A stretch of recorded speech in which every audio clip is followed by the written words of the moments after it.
In today's video, I'm going to teach you how to resend marketing emails in HubSpot. By the end, you'll know exactly where to go, what to click, and how to verify everything before you press send, so you can follow best practices and protect your email deliverability. Start by signing into your HubSpot account and opening the trial guide if you're using a guided environment.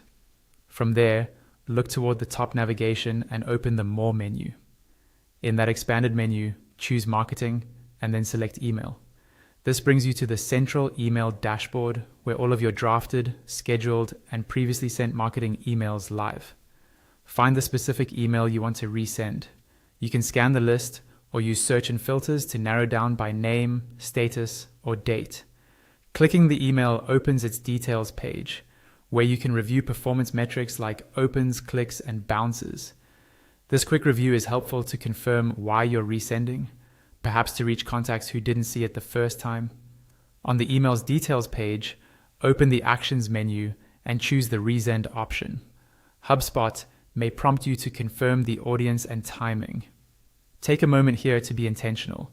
Resending to unengaged contacts too frequently can hurt deliverability.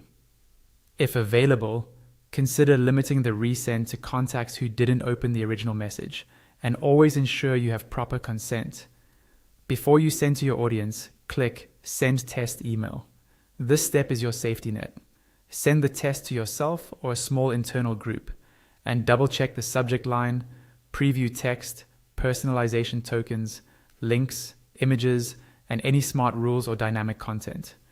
Open it on both desktop and mobile to confirm it renders cleanly and that tracking links resolve correctly. If something looks off, return to the email and make your edits before proceeding.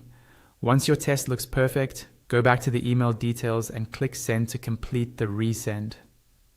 You may see a confirmation prompt, review the audience one last time and confirm. After sending, keep an eye on the Performance tab to monitor opens, clicks, and unsubscribes. If you're experimenting, note what changed, such as the subject line or send time, so you can learn from the results. That's it. You navigated through the trial guide, opened marketing email, selected your message, used actions to resend, validated with a test email, and then sent it confidently. Use resend sparingly, offer clear value in your subject line, and respect unsubscribe settings to maintain a healthy sender reputation.